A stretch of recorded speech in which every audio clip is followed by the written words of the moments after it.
Hello and welcome, this is Mousegunner, and in this video I'm going to discuss statistics I have compiled about mechs in the BattleTech universe that I hinted at in my last video where I talked about mechs I would like added into the video game.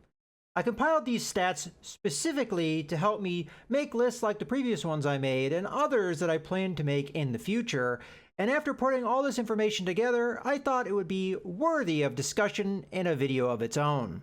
These statistics are meant to give quick comparison points between the various mechs that are going to be in the video game or are part of the universe. These numbers come specifically from the tabletop game rather than the video game for a couple different reasons. Firstly, not all of the data is readily available, specifically the heat numbers of the various equipment. Secondly, the numbers in the video game are still subject to change, so although I could have used weapon damage numbers from the video game, the next rebalance or change will render this video and my data obsolete. With that being said, there will be differences to what I am presenting here and what you may see in the video game, but as the video game is trying to stay accurate to the attributes of the mechs from the original source material, I think that these numbers can still be used as a guide and source of comparison between the different mechs in the universe. I recorded the stats for all of the standard variants of mechs in the 3039 technical readout, but for the course of this video we are only going to focus on those mechs that are announced as being in the game and those that were on previous lists as being a potential addition to the game. Here is the data on all the mechs we'll be covering in the course of this video. The mechs that were added to the list and featured in my previous videos as mechs I would like to see added to the game are in red, to differentiate them from the mechs that are going to be in-game, and the main focus of this video is going to be the announced lineup of mechs. The stats in particular that I calculated and will be covering are damage per ton, Eed Efficiency, and armor per ton. Damage per ton is the amount of damage a mech can do divided by the weight of the mech in tons. Here I have broken things into two different stats, max damage per ton and adjusted damage per ton. Max damage per ton is the amount of damage of all of the mech's weapons if fired at once divided by the weight of the mech. This is an imperfect number for a number of different reasons. It doesn't account for the range of the weapons involved, not giving an advantage to longer range weapons, or whether a weapon is likely to be fired at the same time as another because of differing range brackets. As a result, this stat is an abstraction for simplicity's sake. It also does not factor in the heat produced by the weapons and whether all weapons are likely going to be fired at once due to overheating concerns. But the heat efficiency statistic is meant to be a better representation of a mech's ability to handle heat. The chief problem with this stat is the strong performance of missile weapons as a result of using the maximum damage numbers, which assumes all missiles hit. The very nature of missile weapons is that the number of missiles that connect is going to be randomized with each hit. The weapons have been balanced with this in mind. As a result, using max damage per ton, although an interesting statistic, strongly favors mechs armed with missile weapons over all others. This realization made me go back and create a new stat, adjusted damage per ton. This stat uses the average damage by calculating the probability of each die result and the damage produced at that result, rather than the maximum a missile weapon can do. This stat, I feel, brings mechs armed with missile weapons into a much more fair and comparable position. It also results in a significantly lower average damage per ton number, going from 0.57 with max damage per ton down to 0.49, demonstrating how strong of a shift this is considering that missile weapons were the only weapons adjusted. With all that being said, there are some interesting generalizations that can be seen with this statistic. Autocannon armed mechs, with the exception of those armed with AC-20s, tend to do poorly when considering this stat. Of the 54 mechs on this list, including the mechs added by me, the Catapult is the highest ranked at 18th of those armed with autocannons below the AC-20. Removing the mechs I added, leaving only the 38 announced mechs, the Catapult ranked 14th, and it is one of the stronger performers.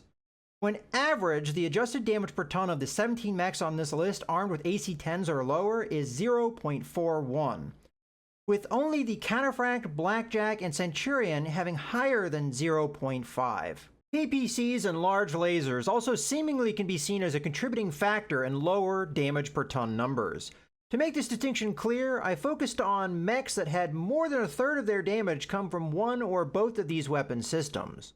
Of the 13 mechs that qualified, the average adjusted damage per ton is 0.46, which is not that far below the average of all mechs on this list, but when you consider that these numbers are being strongly bolstered by just a few strong performers, mainly the Warhammer at 0.69, Black Knight at 0.65, and the Flashman at 0.57, you start to see the trend. Outside of these three mentioned mechs, none of the others of those 13 are above an adjusted damage per ton number of 0.5. Of the 29 mechs below an adjusted damage per ton number of 0.5, out of the full list of 54, roughly 2/3 of them are amongst these two groups, either having an autocannon of AC-10 or lower, or having more than a third of their damage come from PPCs and or large lasers. Only 6 of the 25 mechs above 0.5 are from these two groups. Heat efficiency is represented as a percentage derived from dividing the number of heat sinks a mech has by the maximum heat a mech can generate by firing all of its weapons. A percentage of 100 or above shows a mech whose heat sinks can completely dissipate the heat buildup of all weapons being fired, with those mechs below 100 building up increasing amounts of heat when firing weapons the lower this percentage is. This is relative to the weapons the mech is armed with, and although not perfect in representing actual heat buildup, it does give a comparable reference to how effectively the heat sinks can dissipate the heat buildup of the mech's weapons. Heat generated by movement is not included for a couple different reasons, mostly because it is highly variable, and I feel overcomplicates things in a way that does not easily give a comparable statistic. It also skews things strongly in favor of mechs without jump jets if movement-generated heat is included. With that in mind, you will see mechs with high heat efficiencies that may still build up heat when factoring in movement-generated heat, and you can expect mechs with jump jets to have significantly worse heat efficiency when jumping. The average of all mechs, including the ones I have added, is 104%, with some lighter mechs heavily affecting this average with well above 100% numbers. For example, the Locust and Stinger are both getting heat efficiency numbers of 333%. I could have adjusted these numbers so that numbers above 100% or some other arbitrary number were brought down to that level to adjust for this. And this may be something I do in the future, but for now, I'm going to leave these numbers as is. The worst performers of those on the list are the Crusader and Archer at 42% and the Stalker at 45%. Armor per ton is a fairly self-explanatory and relatively simple stat. It is derived by the division of the total points of armor of each mech by the weight of the mech in tons. The average of all mechs on this list is 2.62. The highest score on this list is 3.2, with 8 mechs all tied with this number. The worst armor per ton numbers are the Jaeger mech with 1.48, Cicada with 1.6, and Longbow with 1.69. Now that I've gone over the stats, I'm going to break up all of the mechs into groups based off of their weight class and sorted from highest to lowest by adjusted damage per ton. Starting with light mechs and moving up through the weight classes, I'm going to discuss trends of each class and a few standouts among that class, with mechs part of the announced lineup taking precedence over the mechs I have added to the list as they have already been featured in their own videos. With the lightweight class, we see averages for maximum damage per ton at 0.59 and adjusted damage per ton numbers at 0.5 go up slightly when compared to the overall averages. The real significant jump is the average heat efficiency, which is 169%, well above the average. This is not surprising as every mech comes with a baseline of 10 heat sinks, and having less overall tonnage to devote to weaponry, few light mechs will be equipped with an armament that will exceed this number. One thing to keep in mind is jump jets are common among this class, with only 3 light mechs on this list not having them, and as such, heat buildup may still be a concern even with higher average efficiency. Armor per ton average is also slightly lower with light mechs, coming in at 2.56. Given the often scout role of light mechs, this slight decrease is not too surprising, as often with lighter mechs, speed is emphasized over armor.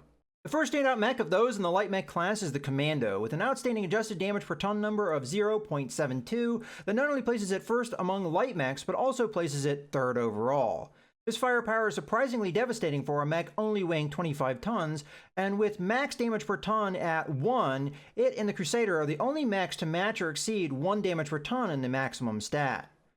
With an armor per ton rating of 2.56, the Commando is exactly average for its weight class. A heat efficiency of 100%, considering how much firepower it can bring to bear, is very good, and as the mech does not have jump jets, movement will only minimally affect heat buildup. What the Commando trades for this firepower is a bit of mobility. Although the maximum running speed of 9 is average in this weight class, the mech does not have jump jets, putting it at a distinct disadvantage against its peers and rougher terrain, and the lack of speed in more open terrain may be problematic, as the mech may lack the speed to move from cover to cover. The Jenner is second among the light mechs at an adjusted damage per ton number of 0.71, just behind the Commando and ranked 4th overall. Armor per ton is tied for worst at 1.83, but is made up somewhat with strong mobility both in running speed and aided by jump jets. Another potential pitfall for this mech is its second worst in class heat efficiency of 67%, which is only made worse if using jump jets. Heat buildup will be a consistent problem and may limit the mech's ability to bring all of its weapons to bear. Fortunately, the mech's strong mobility allows it to effectively employ hit-and-run attacks, giving it the opportunity to break from the enemy and spend some time cooling off before re-engaging, also hopefully keeping its thin armor out of harm's way. Moving on to the medium weight class, we see the worst maximum damage per ton average of any class at 0.52, and tied for worst adjusted damage per ton of 0.46. This is made up for by the second best average heat efficiency of 96%. Jump jets, although not as prevalent as in the light class, the medium class still has more than half of its mechs so equipped. The medium class also has the highest among the classes armor per ton average of 2.73. The first standout among the medium mechs, although not first in damage per ton numbers, ranking instead third in class, is the Hunchback with an adjusted damage per ton number of 0.66, ranking at 8th overall. The Hunchback, with a heat efficiency of 93%, joins the Commando in being the only mechs in the top 10 of overall adjusted damage per ton ranks that doesn't struggle with heat buildup. The mech can, for the most part, consistently lay down fire with all of its weapons as long as its ammo allows. Add into that, it's tied for first in class armor per ton of 3.2, and the mech is an extremely strong performer. With that being said, it is not without its faults. Below average mobility in this class with no jump jets, and the all-or-nothing nature of relying heavily on a single weapon to produce most of the mech's damage can be limiting factors. The Kintara has strong damage output that, due to a reliance on missile weapons, has widely varying damage per ton numbers between the maximum of 0.93, which is first in class and 4th overall, and adjusted number of 0.67, which is second in class and 7th overall. Heat efficiency is the Kintara's Achilles heel. At 50%, the mech will have trouble continuing to fire all its weapons at once, oftentimes leading to it doing damage more in bursts rather than constantly. Armor protection is also very good, with an armor per ton number of 3.2, making it the most heavily armored mech in the medium weight class. The Trebuchet is an excellent support mech, providing good firepower for its weight, being second in class and 5th overall, with a maximum damage per ton of 0.9, and first in class and 5th overall, with an adjusted damage per ton of 0.7. It has a poor heat efficiency of 53%, but as the mech is meant to divide its firepower between their differing range brackets, it is not as big of a limiting factor. It does not mean it could not conceivably fire its weapons at once, because with the right positioning it very much can. It just might not be in the mech's best interest to do so due to the heat buildup among other concerns. Among those concerns is its below average for its class armor per ton of 2.4. In its role, this should not be that much of a liability, as this mech is not meant to be a frontline unit, but among its class, only few other mechs on this list have worse armor per ton numbers than it. The heavyweight class has the best average damage per ton numbers of any class, with a maximum average of 0.63 and an adjusted average of 0.55. The heavy class pays for this increased damage by having the worst average heat efficiency of 66%. Having the second best average armor per ton of any class, the heavyweight class comes in only very slightly below the average with 2.6. The Thunderbolt is not top of its class as far as damage per ton goes, although it is still a strong performer with maximum damage per ton of 0.71, placing it 5th in its class and 12th overall, and if the mechs I added to the list are ignored, it finishes 3rd in class and 9th overall, respectively. As far as adjusted damage per ton goes, it scores 0.62, tying for 5th in class and 12th overall, and again, if the mechs I added are ignored, it scores a tie for 2nd in class and a tie for 9th overall. Heat efficiency is 63%, which does mean heat will be a concern, falling just below the average for the class. The Thunderbolt also places first in armor per ton in its class with 3.2. The Thunderbolt is a well-rounded mech that puts out good performance while not having any severe drawbacks. Heat can be a concern, but is manageable when the weapons are used intelligently. The Warhammer puts out a lot of damage for its weight, coming 4th in class and maximum damage per ton, 10th overall with a score of 0.74, and as with the Thunderbolt, if the mechs I added were ignored, this would change to 2nd in class and 7th overall. With adjusted damage per ton, the Warhammer places second in class only behind the ridiculous damage per ton numbers of the Crusader and 6th overall with 0.69. If the Crusader is ignored, this changes to first in class and 5th overall. This high damage output comes at a high price, especially as much of that damage comes from twin PPCs, resulting in a heat efficiency number of 56%.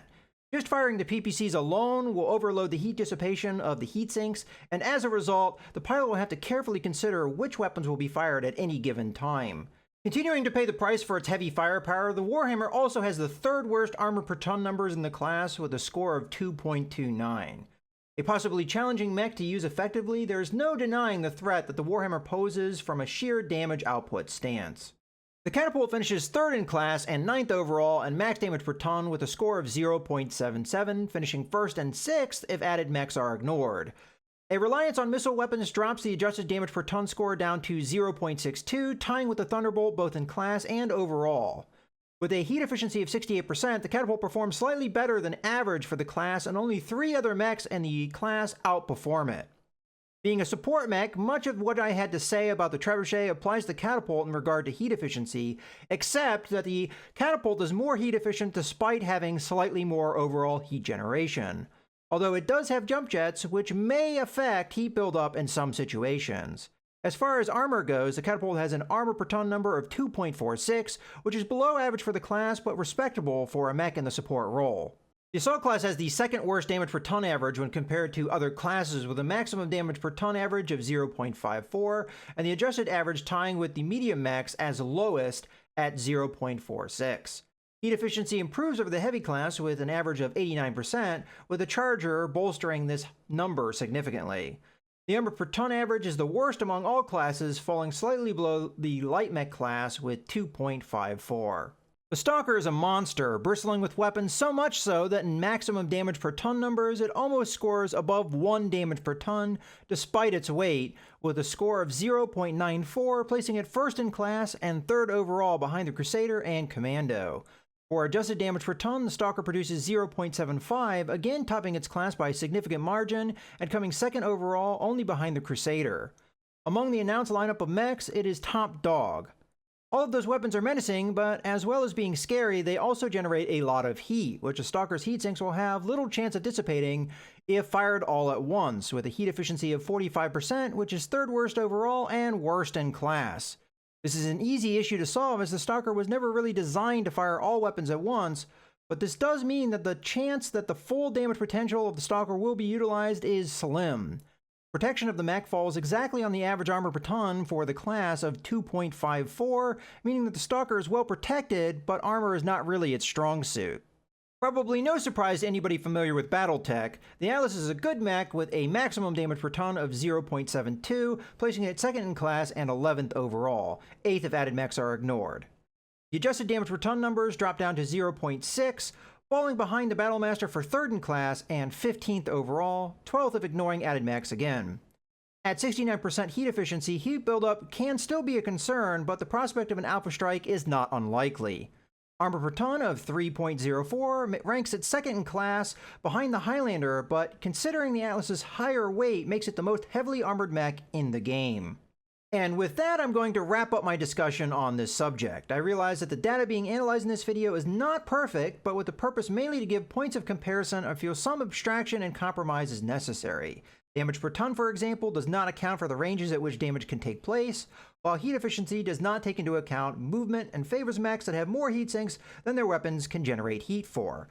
And there are other issues not addressed, like the likelihood that the full damage potential of a mech could be used given heat generation.